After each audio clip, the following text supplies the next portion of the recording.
Heard you quit your job. We're gonna go right into it. We're gonna talk about it. Oh, we're gonna talk about it. I thought we were gonna kind of like wade into the water. Ain't no wade in the water. Wade in the water, children wade. You have a decent voice. I know, I'll be all over. I'm getting voice lessons, by the way. Are you? One day, I got an idea for a show.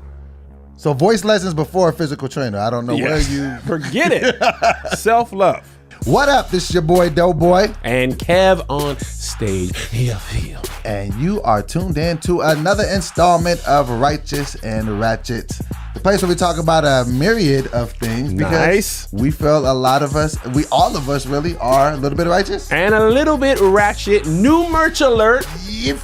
We'll talk about that later in the episode. We got something. Oh, yeah. Heard you quit your job. We're gonna go right into it. We're gonna talk about it. Oh, we're gonna talk about it. I thought we were gonna kind of like wade into the water. Ain't no wade in the water. Wade in the water, children wade. You have a decent voice. I know, I'll be all over. I'm getting voice lessons, by the way. Are you? One day, I got an idea for a show. So voice lessons before a physical trainer. I don't know where you... Forget it. Self-love. Okay. This is my goal. Okay. I was at the gym today. Don't trip. Okay. What were you doing in there? I just people popped up in there. What's up? What y'all finna do? Get strong? Using the Wi-Fi? I'm out. Wi-Fi is super strong at the gym. It's never strong at the one I go to. Yeah, well, the one you're talking about is the Slim Gym.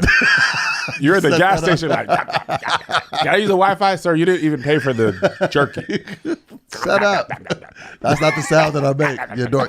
All right, but let's get to the lecture at hand. Are you crazy? A little. Sometimes I feel like I have a little twinkle. You had a great I had a great gig. Shout out to my former employer, All Deaf. But it was just time to go, man. Why, though? Why? Tell the people of Righteous and Ratchet Land, pause. Okay. Not like the homophobic pause. Right. We need a name for our people, the Righteous and Ratchet family. Because people are, I don't want to call them like all ratchet, because some of our family are more righteous than ratchet. Because we're all a little bit righteous. We are. Why would we just call them the R&Rs? That stinks. R&R. What is that? I don't know. I just felt if I put some melody on it. You sound like a seal. Arn. Okay, y'all, drop some suggestions what y'all would like in the comments. Right. We have no idea. R&R is not it. R&R. If you say it like that, it sounds good. But what do you? Hey, what's up, R&R? R&R. It just sounds okay. Yes, I like it. We're the Ratcheteers. What about the Ratcheteers? Like, remember what was that? The Musketeers. So the Ratcheteers for the ratchet folks, and the righteous won't work. Righteous tears. The righteous tears of the righteous. Put some things in the comments. The top two we'll put up on one of our Instagram. We'll vote, and then we'll come up with a name. Right. Okay. But right now, we're just friends of the pod, and we'll call it the pod. I'm not calling it the potty. Okay. The pod. Okay. All right, so I did have a really, really good job. So shout out to the good people at All Deaf. You actually hired me at All Deaf back in the day when. Don't do this. No, I love this story. Back in the day when I applied for All Deaf Digital, I didn't have any formal training as a writer, so I submitted I said, Kev, man, you know I write. He was like, oh, word, send me something. And I knew I had good ideas and a lot of ambition, but you remember the first thing you sent me? Yes, it was 12 hours of blood, and the script was in the body of an email. So I didn't have any writing software at the time, and Kev was able to decipher from a 16-page script. Email. I mean, just in the body. Just. You know that Kermit meme where he's just like.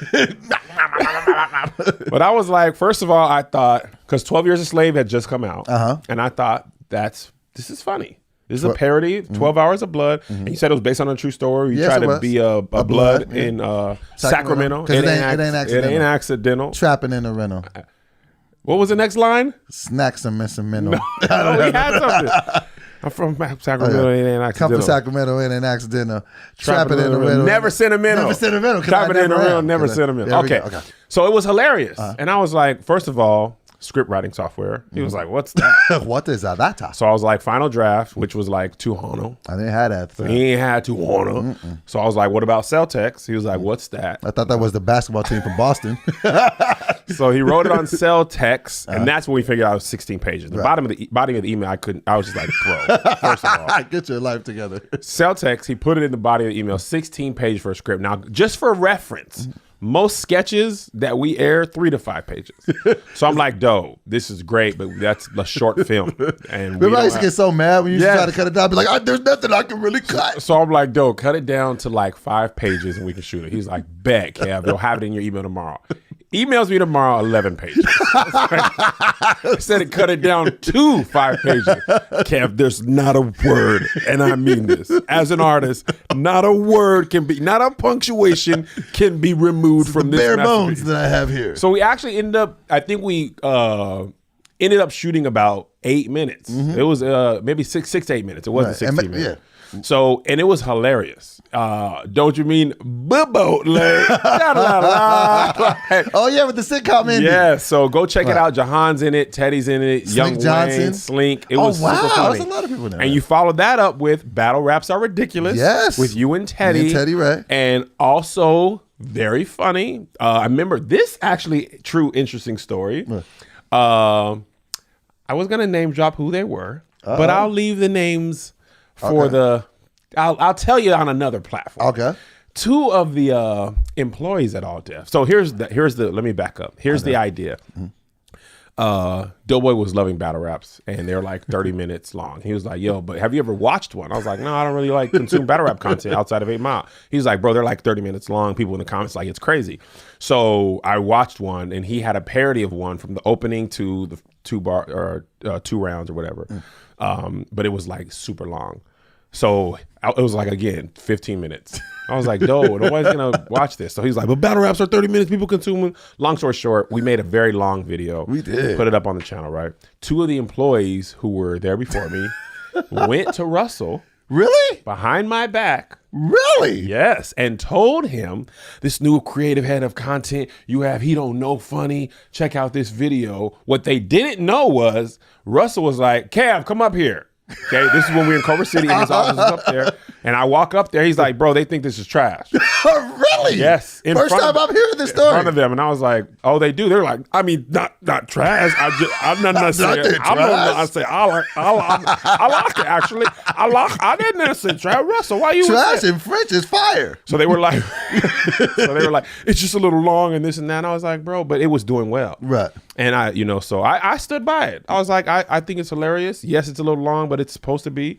Don't trip. I stand by my decision. They was looking at the ground the whole time. And that goes to show people don't have that same energy behind your back. When it's to your face, people be singing a different tune. So anyway, those 2 episodes were fire, and DoBoy was freelance after that. He had sent me like, man, we were buying his scripts at a record pace. Right. And to his surprise, tell him how you swindled yourself into a job with the single greatest pitch ever. So this is how you got to know it. So at the time, I really didn't have any credits. At the time, it was just, I'd done Wildin' Out for 2 seasons. I was very still, and I wanted to work there because at the time I was working at Allstate and I wanted to get off of the job. So I remember. First of all, I would love to call Allstate and have you pick up the phone.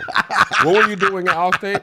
I was basically a claims processor. So if you got into an accident, I was the person you would call and tell me about what happened. So hold on, I get a car accident, I call Allstate. You call DoBoy. And you absolutely. How did you answer the phone at Allstate? Thank you for calling Allstate. This is Anthony. How may I help you? That's my customer service voice. Wow. That's good. This is I would really so all these big words I'll be using them in the correct context. It's like, let me know about the parameters of what you think that you can do. I was actually. So you were like, sorry to bother you. Yeah, but it's like I was like a customer service guy. Like that was like I know. my thing. So I just would love to be like, I got an accident. Oh, don't worry, but this is DoBoy. I mean, Anthony Belcher. You wouldn't have wanted to be my coworker though, because I used to take people's lunches. Look, I ain't proud of it, but transparency is what wins. I was broke. I ain't have it. I ain't gonna hold you. The funniest thing about DoBoy eating lunch at Allstate, this dude was eating other people's lunches. He said, judging them, not liking their lunch, and throwing it in the trash. Like, ugh. Sometimes you want to compliment somebody on something, but you can't because you blow your cover. I'll be like, Sally, this minestrone soup is to die for. I would get all bougie. I eat like 2 bites, and I'd be like, and throw it away. You you were 400 at this time. I was eating. They know it was you. I used to have a whole plan. Like the day after like holidays, I'd be like, "Oh, it's finna be lit." The barbecue leftovers after the 4th is finna be fire. So did you even bring your own lunch? Nah. And God will provide. Yes, he was. So I wanted to really work for All Def Digital, and at the time, and I remember I came to Kev and I said, "Look, man, y'all are buying these sketches from me, you know what I'm saying, and that's great, but if you can give me X amount of dollars, you can say the okay, amount. if you give me 600, 600 at the time you was buying them for 200 a piece. So I was like, you give me 650 a week, I'll give you unlimited sketches, I'll write for everybody else. So all this other talent that you have, I'll write the sketches for them, and then just as a bonus, anything that you want me to be in, on the house. On the house. And so, like, I didn't even realize at the time that was a smart So here's pitch. why that worked. This time, we had bought like 7 scripts from you. I mean, you were just... So it was like a check had just went out for you for like $1,500. Which was the money that I needed to move into my new apartment. I'll tell you, that's another story, but go ahead. Oh, this might be the story. This might be the story. Bro. Okay. So I take that to the CEO, and I'm like, look, we're paying this man. He's doing great. He's acting in the sketches that he's writing for free. Actually, no. At that time, we had to pay you to act in the sketches as well. Yeah. So you're getting $350 if you wrote the sketch and acted, right? Yeah, you were doing great. So I'm like, yo, we're paying this dude $1,500. Said that exactly in the meeting. Mr. CEO, we're paying him $1,500 and $2,000. $2,000? Dork. So I'm like, it's better business to pay him this minimum amount and just he'll write for. I mean, at that time, we were doing a lot of influencers. He'll just write and write and write, and his sketches were doing well. The other thing that helped you is the sketches you were writing were doing well on the channel, and you were on Wild 'N Out. So we're like, yo, he's on Wild 'N Out. He's a name, So the CEO was like, okay, because that's just good business. Right. If I can get, in his mind, if I can get that amount of work and more for less over time, I'll do it. And that's how DoBoy swindled his way into a job. Literally the only person who ever got a job at All Def Digital like that. Let me holler at you, Playboy. I got an idea make you an offer you can't refuse. And it really was an offer you couldn't refuse. And my best hire. What? Without a shadow of a doubt. My best personal hire.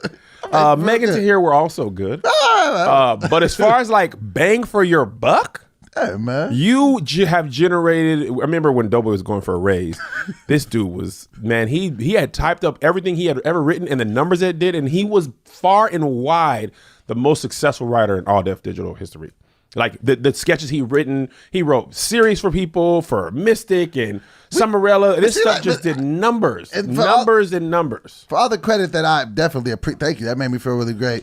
But you was really giving me the shot all the time to swing the bat. And you actually told me no a lot more than yes, bro. Oh, boy. Remember when I was mad about Love and Civil Rights? Oh, I kept wanted to do a Love and Hip Hop parody called Love and Civil Rights, where Martin Luther King's wife and Malcolm X's wife and Harriet Tubman, which they don't even live in the same time period. Harriet Tubman was during slavery, but just, Bethune-Cookman, Madam C.J. Walker, everyone, all the women of Black history would get together and just be catty and throw drinks on each other. And I was like, DoBoy, do you realize that they will kill us? Well, you just ain't seen the vision that I'm the ultimate vision, man. It's kind of turning it on its head, the stereotypes. And he pitched this non-stop. After a couple months will come by, Black History Month is coming. Last year you said no to love and civil rights. This year I got a new tweet. Okay, Time Machine put Michelle Obama with them. No, it's not going to work. Love and civil rights is not a grand idea.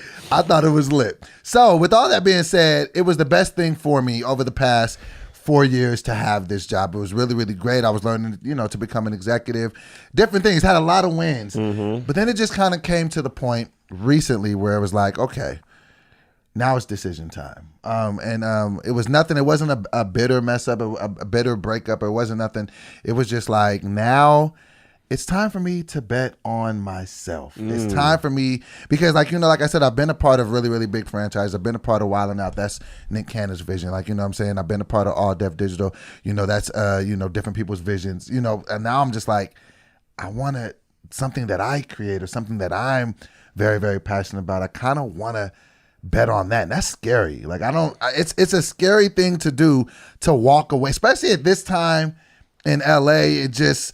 In 2019, to walk away from a salary with full benefits, that takes a little bit of stones. I ain't gonna lie to you. And the thing is, like, I need to understand. I really do, because, I remember so when we brought back, first of all, Righteous and Ratchet was DoBoy's idea. Okay, for a video series 3 years ago when we did it was DoBoy's idea. Okay, and I liked it.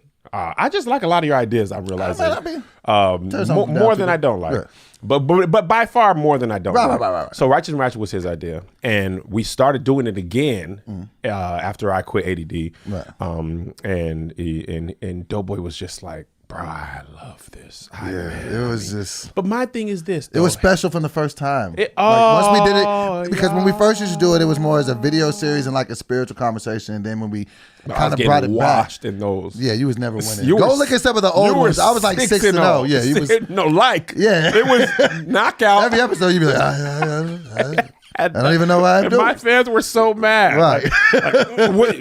Josh, we should put the other Righteous and Ratchet episodes, the audio as bonus episodes. Oh yeah. We can just rip them off YouTube and put that. We should do that for the friends of the pod. Absolutely. So he was like, "Yo, now that you have some time," because the only reason we stopped is because we didn't have time. Right. I was just working too much, and I was on tour because at the time we first started, I wasn't doing that much stand up. Right. But then when I blew up on Facebook, I was out every weekend, and that was when we were shooting. Yeah, we would meet up on the weekends. And you would come to my house back in the day. Yeah, old episode with the Barack Obama. With the Barack Obama. Yeah, wow, life has changed. So anyway, when you got back to this, when we started, it was like the magic was there. Just the first time, like I think I called you after that. I was just like, bro, there's something. Here. It was just something special, and I just knew, and then it only grew as like the episodes. But here's the thing, though. I hate to cut you off, because I want to understand. Okay, we were making it work with you having a job. I understand. I mean, that's before I was going on tour, right? But we had a time like to make it work. Josh was making it work, coming over from the Rio. But shout out to Kama, where Josh is from. I knew at some point it would hit a point to where it wouldn't be like that. Like I knew that it would start to grow legs. We're talking about taking this thing live eventually, like you know what I mean? So I knew that this was going to be a property that was going to be different than everything else I did. So I was just like, I want to put everything I have into this. But we only shoot one day. That's the thing, man. That's not that's right now. But in order to have a vision, you have to be able to know that it's going to grow. And my biggest thing was, I didn't want to put myself or All Def, because I was so grateful for all the opportunities that they gave me. And this we could have made that work. But see, you got to. No, you have to understand and know when it's a bigger vision and a bigger. And honestly, and I don't even know if I told you this, so this could be a first that you'll hear on the camera.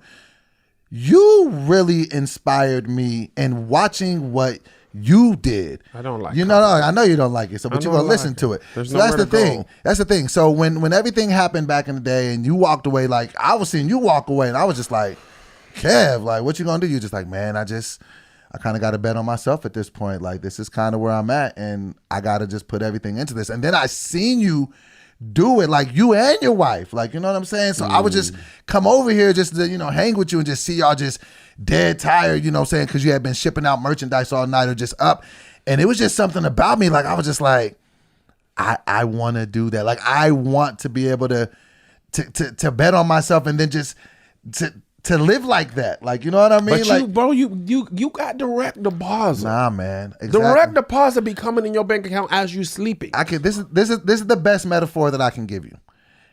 If we're lions, let's just say that we're lions, like you know what I'm saying, or we're just wild animals and whatever. But I like just say lions. So we're lions. I feel powerful. I kind of feel like being me and the visionary that I am. I kind of feel like being at the job was like being in a zoo. Everything's there for you. The lions don't have to go out and hunt anymore. They get food, but you're just there. You don't get to go out and experience things. You're just there, and they control everything. You know what I mean? Because you know what? I'm going to tell you, for me, when I left, so back to your lion analogy, which I want to piggyback on, or lion back, so to speak. When you out in the wild, it's kill or be killed. Also that hunger. You gotta eat. Lions in the zoo, they never get that hungry. For real. And they ain't got to do no work. They're really lazy. You imagine, this is outside your analogy, but you imagine you took a lion that's been in the zoo his whole life and just threw him in the jungle. You wouldn't know what to do. Cuz will get socked. Put me back in. This deer is running. I don't run. I don't do that. Why would I chase? Exactly. They feed it to me. It's 2:00 yet. I know. Roar. Is there gluten in my deer? I can't have gluten in my deer. Roar. He's just uppity. Exactly. But but when you out there, gluten in my deer. It's something. I want avocado toast. You're a lion. Avocado toast. You're a carnivore. Avocado toast, please. Let me speak to your manager. This is a zoo. A lion asking to speak to the manager? Speak. I want a cold brew coffee, please. It's a great analogy, though. But so you want to go back in the wild and get out there, man, and be broke. And move around. Like, I don't care. My vision is more important to me than my comfort. It's very important to me, and like just being back out in the mix. Like, and that's another thing I want to dispel. And then I want to get into what you had to do when you made your decision. But that's another thing I want to dispel, because there's a lot of stuff that we do when we do our episodes. Y'all see, this ain't got nothing to do with pop culture. This is just men dealing with their lives, and people don't understand. There's a lot of kids out there, or just individuals, adults, whatever. And you want to chase a dream. Let's just say your dream is, I want to move to LA and I really want to get it popping. Yo, this is really what it looks like. Like, you know what I'm saying? Like, I really am going to have to put the Uber sticker back in the car. You did not want to do that. And I didn't want to, because I was like, people was recognizing me and I was starting to be embarrassed. But you know what that was? It's ego. Ego. And you got to let that go. Yes, you Somebody do. told me ego stands for edging God out. Like, you're just really, you know what I'm saying? You're doing too much. And it was just like, I can't let that be the reason. If my goal is just to be able to live my dreams and follow my dreams and pursue it with the passion, I can't be ashamed if somebody see me out here going after it. That's what this is about. And so, like, that's why I had to walk away from that and be like, I'm starting from nothing. Didn't have no bunch of money saved up. Didn't have no other money saved up? Nah, I mean, a couple dollars. I mean, I ain't gonna just literally 1, 2, 3. Yeah, like I just got a bank account recently, so you know what I'm saying. I remember when I met you, you didn't even have a debit. Oh, don't you disrespect me? I always had a bank account. You lied. But my bank account was a shoebox that I put under my bed, and I had to split down the middle. One was checking and one was savings. So my transfers would look like this. I'd be in the box like, okay, put this here and put this. Okay. Put it back under my bed. Time I was like, hey, just call an Uber and we'll pay you back. He was like, I cannot. Like, what do you mean? Like, we'll pay you back. No, that was when I actually called you. Remember that one time when I needed an Uber and I just didn't have it? And I called No, this is. I'm talking about when you had it. Yeah. Oh, but I didn't have a car. He was like, I ain't got no bank. I was like, what? I was like, where do you cash your checks at? Check cash your check. No, it's like 3% of your check.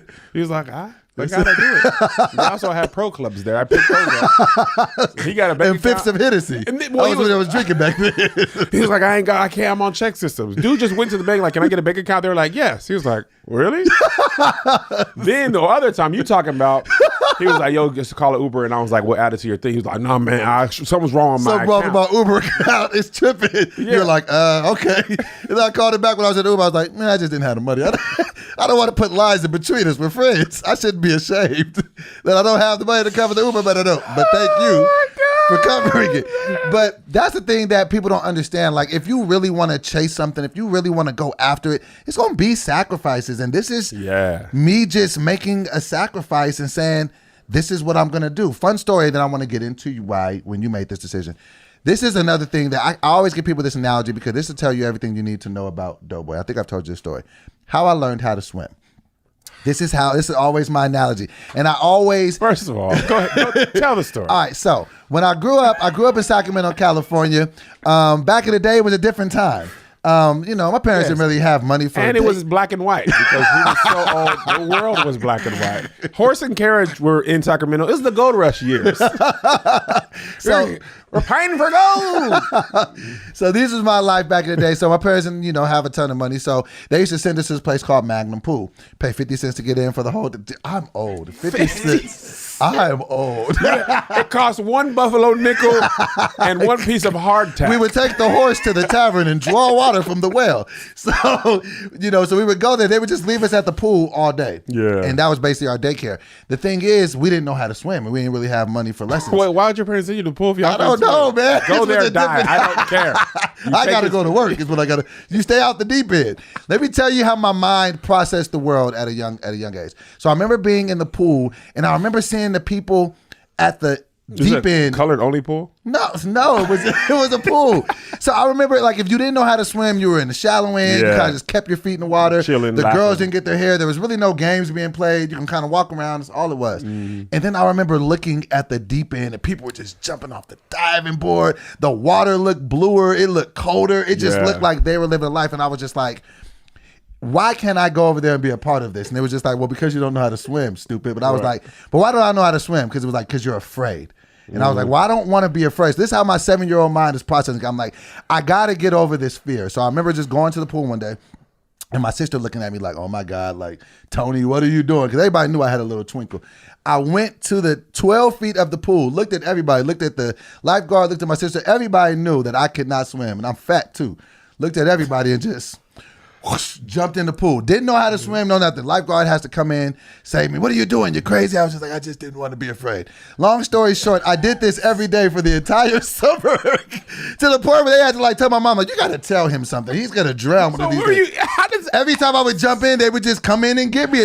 So you weren't learning to swim at all, like not really. I was just getting over the fear. You were just, but were you less afraid every time? Yeah, every time. And then they would teach me more. They'd be like, so the lifeguard would come and get me. They'd be like, okay, when you're jumping in, they let me stay under a little bit longer. By the end of the summer, I knew how to swim. But you know that meme with Diddy and the kid with the light skinned dude looks like OBJ when they're just staring at each other and it keeps going back and forth. Oh yeah, that's you in the lifeguard. Before you jump in, you're just like, don't you do it? You're like, I'm gonna do it. No, I'm gonna jump in this pool. That was my thing. So that's how I. So really, that by the end of the summer, you knew how to swim. I knew how to swim. I was done being afraid, and that's how I've always been in my life. I did the same thing when I moved to Los Angeles. I was 30 years old. People was like, you too old to get on this. That was almost 10 years ago. Yeah. I was like, I'm gonna go down there and get on Wild 'N Out. They were like, yeah, right, you're too old. So all these different things. I've always been a jumper because I felt like life ain't really just sitting in the pool with your feet in the water. Like I want to learn how to swim, and I'm willing to die to figure it out. That's kind of extreme, but I really am. But you really approach life like that. So let me ask you. So I know you've been in LA for how many years? It'll be 6 years in March. Okay, so why don't you break down two decisions? One, the decision to move to LA, and then your decision to quit your job a couple of months ago. Tell me what your mind state. 2 jobs. The Boeing job was probably a bigger decision. Okay, that's much bigger than quitting Boeing was the single hardest. Like, because you was getting money. I mean, looking back, right. But at that time, yes. Mm-hmm. But here's the thing. Honestly, man, I probably jumped in when I moved to LA because I ain't had it all. Like money-wise. Right. But what happened was social media, because of social media, Zay got the role in Little Rascals, right? So the movie, Universal flew us down here. They put us up in Burbank. Me and Zay had a little studio. How old was he at the time? He was 5. Oh my God. Okay. Yeah, 5 when it happened. I think 6 when the movie started filming. Okay, gotcha. So we lived in Burbank for the duration of the movie filming was about 3 months. Mm-hmm. So and when I'm gonna tell you what, like when it clicked a couple of times for me. Mm-hmm. One, when I was on set and I just saw a sound man on his phone during the break, like just here's my 10-minute break, and I'm just like, living my life, right? Yeah, and I was just like, yo, this dude this is his job. His job is to hold this boom pole and hold sound for movies. And he gets paid the same whether he's working, because he's union, he gets paid whether he's working on Little Rascals or whatever. So I used to talk to, I mean, you know me when I was at All Def, I used to talk to every person. So I'm talking to the makeup artist. Bro, the dude was telling me that, I was like, how do you guys like this job? They were like, Little Rascals is easy. Like, it's just kids. It's like, no tough gigs. They're sweet. They're nice. You're just basically doing touch-ups. Right. The dude had just, one of Zay's makeup artists that day, he had just done Thor, I think. Oh, wow. And he was doing like Ice Monsters or something like that. One of the earlier Thor movies. He was like, man, we used to have to be, like, he liked it. He was like, the makeup was fun, but it was 18-hour days. Whew. And he's like, I had to be on set at 3 a.m. And do people's makeup till they were on set till 8 like 8 in the morning, and then I do somebody else, and because they're not actors and they don't have to appear on camera, their union rules they only need like 6 hours of sleep or whatever from call to from the end of their workday to their next call. They only need 6 hours of sleep? Or 10 hours. Okay. It was something small, so they could basically do a night, be like from 3 in the morning till 8, and then having to be right back on set at 8. I think it was 12-hour turnaround, something like that. Got it. And I was like, bro, they just get to do makeup for movies. And this director, he directs this, he gets to direct something else. And I'm like, these people's jobs are So you've seen that it was possible to live your dream. And then, the movie signs in LA where it's got the yellow sign, it'll say the name of the set, where it's like giving people directions. You see it around town. So I'd never seen that in Washington ever. And then I remember Little Rascals had a couple on location shoots. So we, tell you where to go and blah, blah, blah. We find it. Right. And then I realized after I saw that, I started seeing that around LA. I'm like, oh, they're making a movie over here. Oh, so there's other movies being made while you're shooting other movies being made. And then, so I remember telling Melissa before we even, about halfway through the movie, I was like, I ain't gonna hold you. I'm not gonna be able to come back and live in Washington. Because at this time, we had just started Playmakers. I started working. Zay had his deal with Austin's TV. So this is like, 08, 09? This was 2012. My math is terrible. 13? 12. 2012. Okay. 2012. Okay. This is the fall of 2012. Okay. And I told her, and I said, look, by the time I turn 30, I'm going to be in LA. We are. Right. I said, and the reason she came around to it is because I was like, if I have to stay in Washington, I'm going to be depressed. Like, I cannot come and act like I didn't just see. But you had a good job. You had good money. You had a good benefits. Don't use my thing on me. You did. Like, what made you? I did. We were making 100 bands together, me and Melissa. And that in Washington, that's different kind of money. Our mortgage was not that much. It was a little 2-bedroom house. Boys is in private school. So what was your mental going day to day in your job? It was like, this is how I approach the world. I can live with failure. When I play basketball, I've told this story on the pod. Went try out for Division III-B college, got crossed up left and right, dunked on 6 times. Crossed you into a different profession? Bro, and I sat down. Real life, though. Dude crossed me. I took my shoes off after that game. I was like, this is as far as I go. It's been a good run. But I'm cool. Right. Because I know if I can't hold this dude at Division III-A Pine University, it's going to be a tough sledding. I'm not going to make it to the NBA. Right. And I'm the type of dude, if I don't go to the NBA, I'm not going overseas. Like, no shots to nobody. That's just not me. That's your it's thing. The league or nothing. Right. So, and I went to college. People were like, did you play basketball in high school? No, I never. Nope. Why'd you try for UW? Bro, when I was at UW, Nate Robinson went to the NBA. Really? On the UW team. Brandon Roy, NBA, UW team. Will Conroy went to the league for a couple years. These dudes were playing for UW. You wasn't even going to make the practice squad. I wasn't going to make they didn't let me come in to the gym. Like, bro. Like, nah, fam. And I was cool with that. I could accept that my skill at that sport and height and ability, I was not going to play at the top level. No problem. Like, that didn't even bother me. But with comedy, I was watching comedians and YouTubers. Tim De La Ghetto, you know Tim. Yeah. I was like, bro, Tim is living his life off of this. If he can do it, I can do it. I could give it a shot. I can give it a shot. And I was like, I can live with failure. I cannot live with not trying. That's how I be. Yeah. I just can't not know. I just can't not know. That'll bother me. You can, and I was like, and I told Melissa, and she was like, cool. Like, I was like, if it doesn't work out, like if I give it my all, we give it our all, it doesn't work out. Come back home. We couldn't go back home. We rented our house. Oh, wow. But I have no problem admitting I lost and getting a job. Right. Like, and then I could work at Boeing knowing that I gave it my all, like, and I could die happy. Right. So, but I couldn't just. You couldn't just not go. And that's how ironic. We both went around the same time. Yeah. I went around 32. So that's crazy. Okay, but go ahead. But I also hated Boeing. Okay. Before that, just because like it was such a cushy job. It was almost too cushy. Right. There's literally nothing to do. So I just spent all day. Like, so you were getting paid to do nothing, but that just wasn't good enough for you. No lie. People do not believe me when I say this. In a 4-week month, we had planes half of the month. Okay. The other half, when there's no planes to work on, there's absolutely no work. So you're just there. Maybe a meeting or two a week. So you're just there, just. The little unspoken rule was just don't say nothing. Boeing making so much money and the process was so streamlined. Everybody had to just appear busy. And just to not mess it up. Just don't mess it up. Don't rock the boat. Because we were on the 737 program, which was like cookie cutter. Southwest would order like 400 planes exactly the same. And you have to build all these engineering hours, but it's really like cookie cutter plane. Right. They make a plane in 11 days. Really? It comes in on the first as a cigar. I have a video on my YouTube page. That's scary because don't it take like a month to make a Maybach? No, I don't know. Okay. I thought you were gonna say month to make a plane. Okay.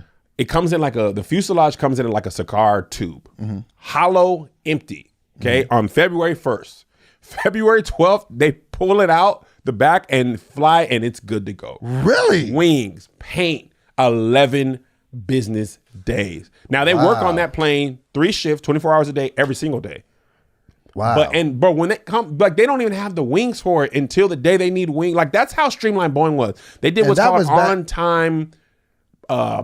on-time parts or whatever. So they didn't keep like parts on. They didn't have shelves. Okay. It was like Amazon to a T. The day we need wheels, that's when they have. The dude pulls up with the wheels, like literally, here you go, and they put them on. Wow. Build the wings in the wing factory next door. They take them across. So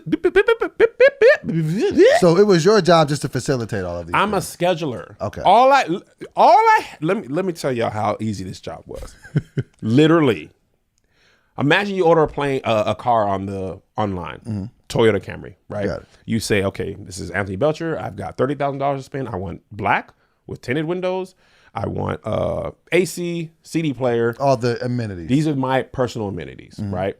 My job was to say, this is Anthony Belcher's car. Here's the license plate number. He wants CD, 8 line items I had to put in. Starts on this date, should be done by this date. If nothing goes wrong, it's called a flow chart.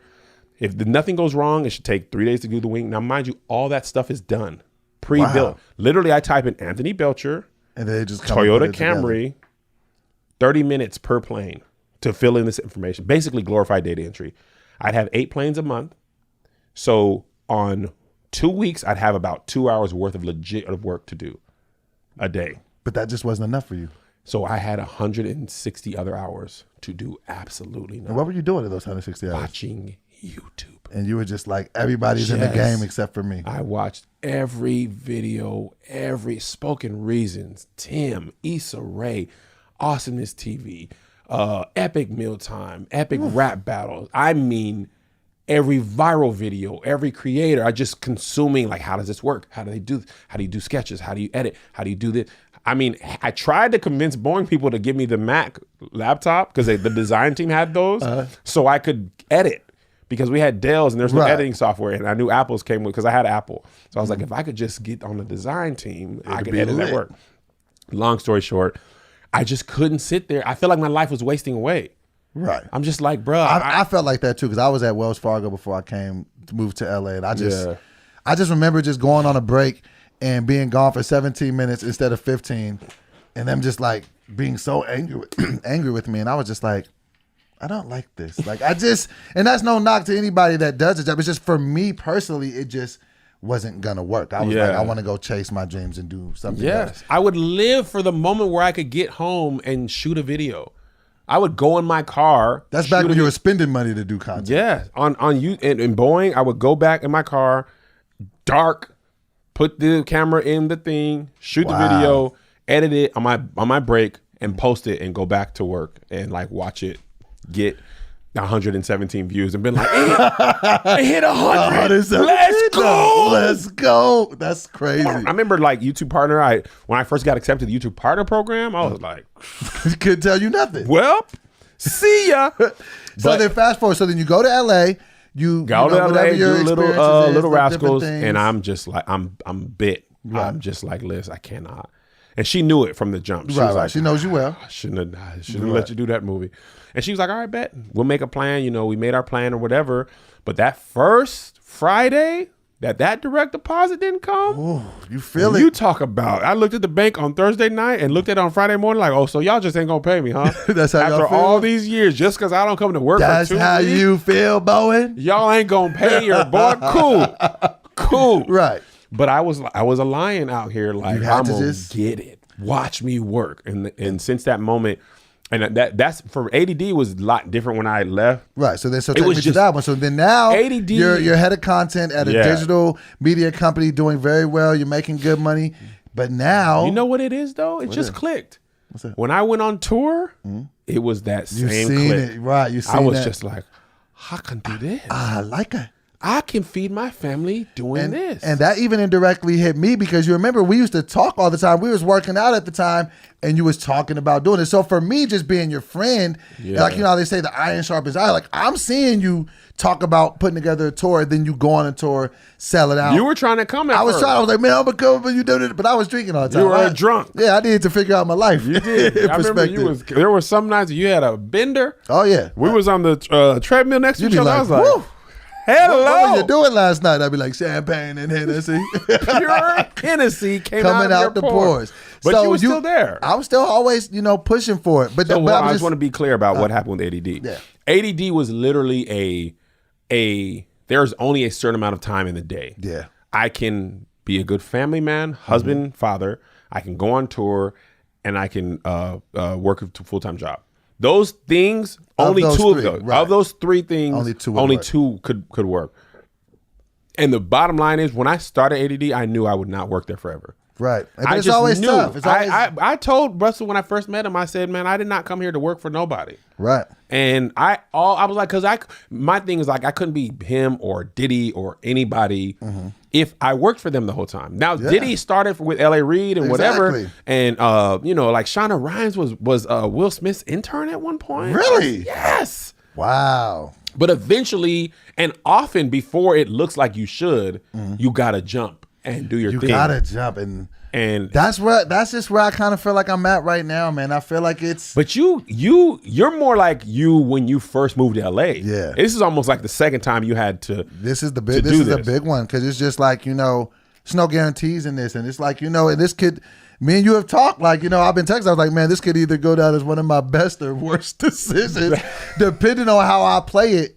Well, I want to go back to your ego thing because you said you were Ubering at first. I was, and then you were like, I got noticed, man. I can't. got noticed. What did your mind? How did your mind change now? Where you like, bro, I don't even care. I'm going to do this because it's not worth it for me to let my dream die. Like, I kind of feel like my dream would die if I don't do what I'm supposed to do for it. Yeah. And so I feel like it's just that important. So back then.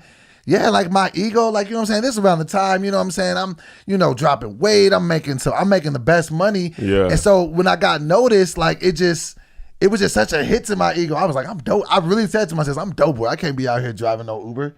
And God was like, oh, really? Oh, is that what you say you think? And that was a lot of things that I was doing too. Like, it was a lot of dope. You wouldn't even take the train because I wouldn't because I was getting noticed. Yeah. And I would this is what let you know. Last year, I started my YouTube page in 2018 at the beginning. Remember, I was talking to you. I'm going to start doing a video a day like you, Kev. I didn't post for a year because I was so embarrassed to be starting at zero. Why? Because I was like, I'm DoBoy. I'm Fat Drake. Being sober has made me a self-aware on a different level. That is like now I could just call myself on my BS. I could be like, you was tripping. You was out your element. You was smelling yourself. You was thinking you was all that. Yeah. And that's what's hurting you. So now it's just like, all right, with everything being said, everything encompassed and being in the envelope, are you willing to do whatever it takes to get your dream out there? Are you willing to do whatever? Are you willing to Uber? Yes. Are you willing to not have money in your pocket on a day-to-day basis like you've been having? Yes. Like, are you willing to not have benefits? Yeah. That one stings. Tough. You got a baby. I have a whole daughter. Like, what I'm saying? Like, are you willing to, have a roommate, for another year if you have to? Yes. Whatever I got to do because I can't let my dream die on the table. I feel like windows of opportunity are just that, but they close. And if you don't get it while you can't break a brick to open it if you wait too long. And so that's why I'm just like, this is what it's going to have to be. And if I got to go back to, whatever it is, and if I got to be embarrassed, if I got to look crazy, that's cool because I love this that much. So that's where I'm at, man. Are you inspired, Josh? That's really where I'm at. And it's okay. Like, what I'm saying? I feel like I don't want to lose that about myself. And that's just even like, with the Righteous and Ratchet audience, like whatever it is you want to do, I just say you have to do it. And that doesn't always mean quitting your job. No. That means you can work your job and work your hustle. Exactly. I'm a firm believer in work your job and work your hustle until your hustle can replace your job. It doesn't always mean I need to quit my job, because people are like, if I don't quit, and then people, motivational speakers, if you're not willing to quit your job, then you don't love it enough. That's not true. It's not right. People my wife and kids was like, bro, you can't quit like until you made a plan. Right. Like when I moved to LA, I had a plan. You know, I was working for Osmonds, working for Tracy Edmonds. I was giving up the safety net of a salary, but I wasn't walking to no money. Right. You know what I'm saying? But there was no guarantee I was going to make what I made. So, and to compensate for that, we had money saved. We moved from a house to an apartment. Like, I had to swallow some pride and be like, man, I got a parking spot. Bruh. I had a house. Bruh. You know how hard it was for me to own a home, rent that, so I could live in an apartment? I don't want an apartment. Give up the house, and now I'll have an apartment. And then people would, knock on y'all kids too loud. And people, man, my apartment people would be cooking all the times, and it would be all different foods. Bro, I don't want to smell that. Man, I used to have a roommate when I first moved here. It was a lady named Lucy, and I was so broke, man. Like, I guess I have a habit of just stealing people's food. She would like go to work, and I would eat her bread, because that's all she would have like in there is just bread. Your roommate? Yes. And then she would come back, she'd be like, Anthony, did you eat my bread? I counted my bread last night. I'm missing 4 slices. I'm like, what? I don't know what the bread. She used to count her bread slices. So you just sitting there eating 4 random slices That's of all bread. I had, man. I just had to. And she came back was like, 8? Something's wrong here. So you didn't even eat a sandwich. There was no meat in bread. It was just, I make cinnamon toast. Did you cry into that sandwich? I did. It was be some, in the pursuit of chasing your dreams, there are some humbling moments. That I remember getting EBT and the lady noticing me from Wild 'N Out. She's like, oh my God, you're hilarious. What are you? Man, just give me the card, man. I gotta eat. That's what I'm saying. Like, people don't tell you about that. People don't tell you about. Hold on, tell them a story about when you booked Wild 'N Out and you thought you were gonna be rich and you called people and cussed them out. When I tell you just the learning curve of what it is. When I booked Wild 'N Out, there was nothing you could tell me about anything. So at this point, it's just like everybody that hated on, because I said I'm coming to LA to get on Wild 'N Out. So that meant big stuff for me. So everybody was getting a phone call. I'm like, hello, I'm with Nick Cannon, Trick. It's over for you. Grandma, like I'm calling everybody, letting them know, like, yeah, I'm in the mix now. Watch your television, tune in. Because I'm thinking you get on TV, that's it. Everybody gets a Bentley. You're a millionaire, clearly. Clearly. And I seen what it really was. So how did it really work? Because people do not know. Wild 'N Out, first of all, Wild 'N Out is coded as a game show. It's coded as a game show. And that is a big, it's a huge difference. Point. Something to know. So, and tell them what that means. That means that check ain't gonna look like what you think it's gonna look like. Now, don't let me sit here like they paid us good, so they paid us what they were supposed to. So never on no shady stuff, but just knowing that. But it's not being on a network. It's not like being on a sitcom where you're getting 40, 50K an episode plus residuals. That's what residuals. Okay. You know what I mean? I'm sure they knew. Well, you know. So plus residuals. And you said, which I didn't even know, if you don't make the episode, even if you taped it, if you don't make it, the final cut, you don't get paid. You're not getting paid. And then you're just getting like this lump sum of money. But if you go from just being broke and you're in debt, as soon as you get that check, that's out the door. You know what I'm saying? You spent the money spent before it even hits your account. Oh. So that was just like a very humbling situation. Like, okay, so so in doing that, and then all the experiences through All Def, and you just learn about it. It's like you never really make it until you make it. Like, you know what I mean? And whatever that is defined to as you define it. So it just put me in a space to where now, I know, I'll be trying to sound deep. Just agree with me sometimes. Me and Josh got eyes. What is if you do it until you define it, fine. I'm saying happiness is what you define it as, and it changes every day. So now I'm just at a point where it's just like. So your last day is Friday. This Friday. But so when February 1st, February 3rd, is that the first Monday? Yeah, no, February 4th. No. Third Super Bowl. Yeah, third Super Bowl. Yeah. February 4th, you ain't got no job. I ain't got no job. You ain't got no job. So that's why we're here. This is a welcome home DoBoy project. Hey. If you're watching the pod, you heard the man's story. I told Doe, I said, bro, we ain't gonna do you wrong. You feel me? So here's what we got. New merch alert. New merch. Okay. You see that? Right, Josh, tell us if it shows good, okay? Does it look good? Can y'all see? Just move the mic. Righteous and Ratchet merch is on the site, okay? Sorry, I need the mic. I try to yell. Righteous and Ratchet is on the mic. Yes. DoBoy has a shirt that fits his life. Yeah, tighten that. There you go, sweetheart. Okay. All right, so my first DoBoy's first idea, because this really defines how I look at life. I'll read it to them. DoBoy's first merch idea. I love Jesus a lot, but I cuss a little. Just a little bit. I don't want to. I just do. But I just do. That's where I'm at with my walk. That's where you're at with your walk. So if you visit righteousandratchet.com, yes, you can get this merch. You can get this merch. All the proceeds of righteousandratchet.com go to DoBoy. 100% of the merch sales go to DoBoy. Josh is going to take some pictures of us after this episode. Merch will be available, righteousandratchet.com. Every dime goes to DoBoy. I bought a shirt. You did? I bought a shirt because I believe in the vision. But wait, there's more. If you're watching this video, you support this podcast. Yes. And we have an opportunity for you to support us monetarily. Yes. Welcome to Righteous and Ratchet on Patreon. Here's how you can support the pod. For $2 a month, you get a heartfelt thank you, welcome email from Kevin DoBoy, our eternal love and admiration. You also have access to pre-sale tickets to our live shows before anybody else. Oh, we're gonna go on tour. Absolutely. It's gonna happen. That's the Two Horner Club. Two Horner. Which is $2 a month.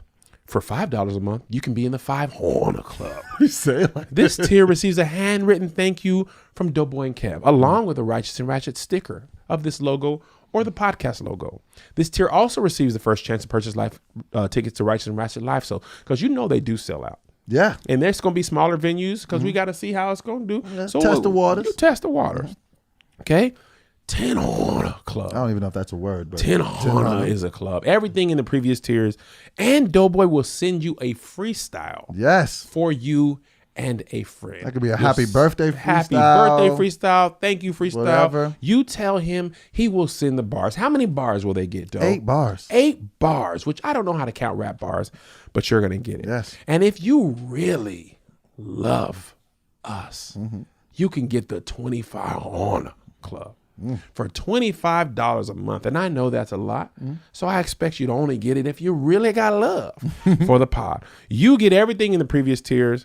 Plus, the moment the Righteous and Ratchet episode is ready, Josh himself will email you a link to watch. Yeah. We're shooting this on Monday morning, 8 a.m. It won't come out until Wednesday morning at 6. You get it early. But you could be watching it the moment Josh edits it. The exclusive. He will send it to you after we've approved it, which we pretty much approve as we leave. He'll send it to you and you'll watch it right then. If we're on vacation or on tour, we're going to shoot episodes ahead of time. There might be time where you're 3 episodes ahead of the common man. But you also get a free Righteous and Ratchet shirt 2 times a year. Okay? You don't have to pay for that. We're just going to send it to you. But wait. There's more? Free tickets to Righteous and Ratchet when it comes to your city. Oh, wow. You don't have to go on there and buy a ticket. Why would you? You've already supported. You've been supporting every month. You just say, hey, you guys are coming to New York. I'm in the 25 Horner Club. I need 2. I'm pulling up. I need 2 tickets. Me and my boo.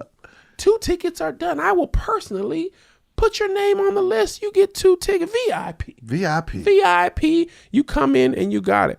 And then that's it. That's a lot. Actually, DoBoy will personally call you and thank you. I will call you. You will hear me. I will call you. He'll use his regular voice or his Allstate voice. So that's what you get when you support the Righteous and Ratchet. And let me just let them know, just in case. Hold on. Let me say one more thing. Okay.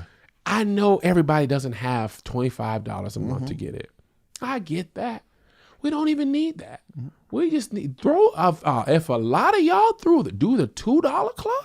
That'll change lives. DoBoy's life. $5 or you say I ain't got 25 a month, but I can buy this merch shirt. I can buy this shirt for $25. Yeah. I can get the one off. Yeah. I'll do the one off.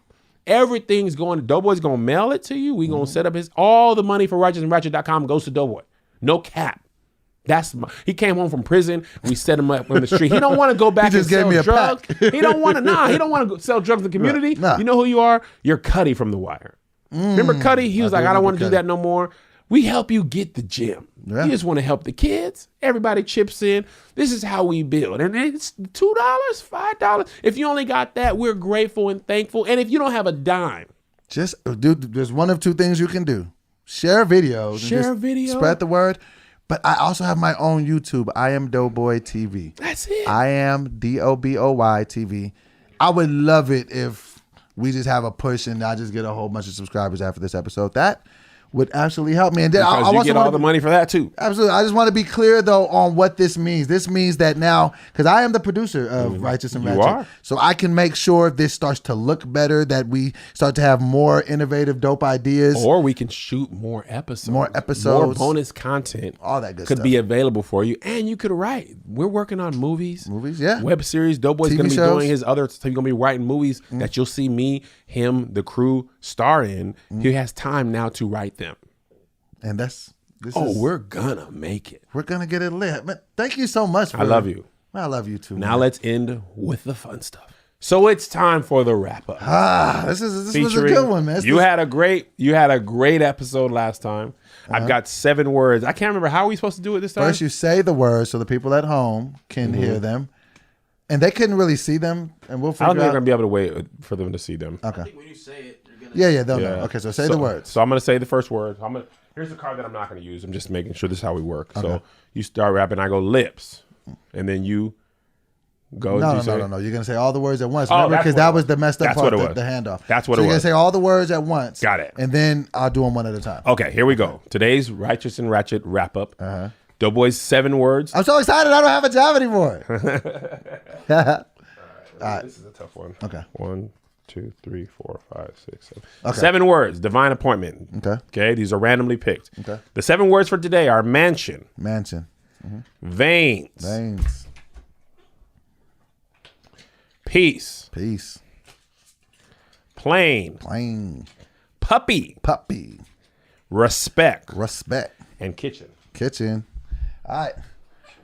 Do you have to do them in that order? No, just shuffle them up and hand them to me. Okay. All right. And I finally got that chord that you were trying to put me on blast about. I wasn't trying. I put you on blast. This should be better. And I'm taking, he doesn't know which order they are in. Okay. He shall begin to rap as so. Yeah. Okay. Look. Look. Go. Here we go. Look, you already know DoBoy, I come through and speak flames. You already know that Anthony is my real name. I come into the game, it'll never be the same. And after this episode, I got hustle running through my veins. Yeah. You know what I do, you like a piece? I be eating fruits like apples, banana, peach. I be doing my thing. Sometimes you go and preach, but when I do this thing, you know that I'm promoting peace. Yeah, I'm like a juppie. I'm never ever a guppy. You wanna see me? I'm adorable, just like a puppy. This rhyme I'm spitting, you know it's not written. I got some flows, it be hecka hot up in the kitchen. You see these 2 chains on my neck? Wow. You know when I come through, I'm coming for all of that respect. Yeah, I coming through. I got a team, it's like expansion. I got an apartment now, one day I'ma have a mansion. I be doing my thing, I be going insane. I be up in the bird like you was at Boeing and planes. You said they made them like in like 2 weeks. You know that DoBoy, when I do my thing, I do speak. The wrap up go, The wrap up go, Yeah. Did you fade out? No, Josh faded out? See, because I gave him the chord. DJ, Josh. See, the production's already getting better. Production is getting better. All right, so now you ready to... It's my turn. And now we have an addition, We have an addition. Shout out to my boy, Whoop Triggers. I got to take my AirPods out so the people of the world can see it. And I will be backing myself up. Okay. When it is time. Let's make sure it works. Yeah. Ready. How's that sound, Josh? It's good. Try to hold it as close as you can as possible. Okay, don't tell me what to do. Okay. All right. It would only be right. I know. It would only be fitting if you deliver a message today about jumping out the window and stepping out on faith. Jumping out the window? Just jumping out the window, metaphorically speaking. Jumping out the window. Jumping out the window. Or stepping out on faith. Stepping out on faith. Stepping out on faith. Okay. Okay. Stepping out on faith. Let me think about it for a second.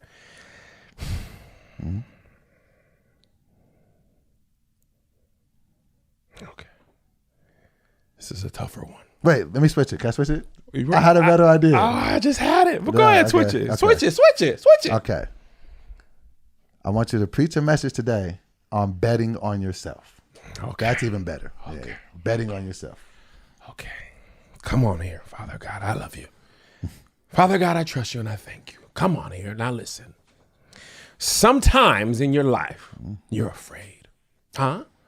You're worried because we're taught. You work your job. You work that 9 to 5. And at the end of that, you get your pension. Your retirement is there.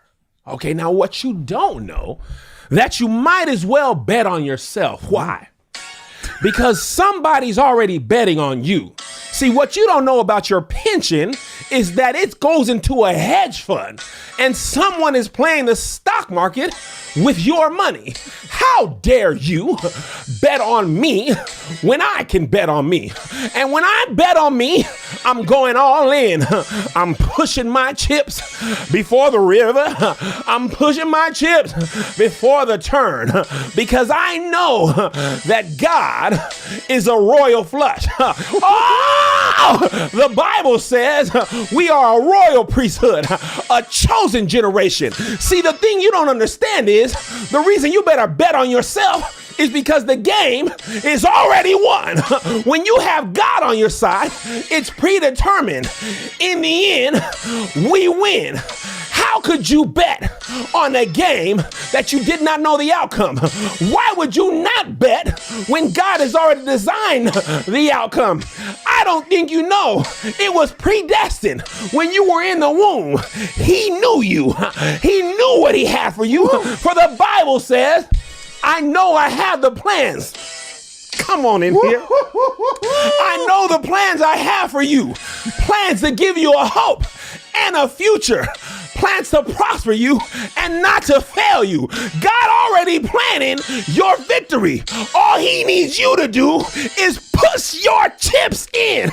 All he needs you to do is say, I'm all in on my own life. I'm all in on my life. I'm all in on Kevin Fredericks. I'm all in on me. How can I trust you to bet on me if I can bet on myself? Hallelujah. Woo. Lift those sanctified hands and give him some praise. Doo-doo-doo-doo-doo-doo. That's becoming my favorite part of the song. Yeah! You're Shout really out to good Whoop at that. Triggers for giving me my own band. That was lit. Oh, we're gonna talk about this felt so good to talk about, man. That's what I love about it. That's what I love about our podcast, man. We don't have to. We could talk about what's important to us. Whatever we want to talk about. Thank you, guys. Hopefully, somebody was inspired by this. Hopefully, somebody's ready to make that move and whatever. Become the lion you were always meant to be. Come on, man. You don't want to be in the zoo your whole life. Welcome to Pride Rock, because Scar said, "Be prepared." Oof. Oh my God! See, because hey, come on. Your future is already predestined. Come on. Be prepared. Yes, our teeth and our ambitions are bare. Be prepared. Love y'all. Be prepared. Make sure you like the video, share the video, comment on the video, rate the podcast a 5 only, or we'll come and see you. And support the show at righteousandratchet.com. We love you. See you. I have been DoBoy. Kev on stage. See you, tubers.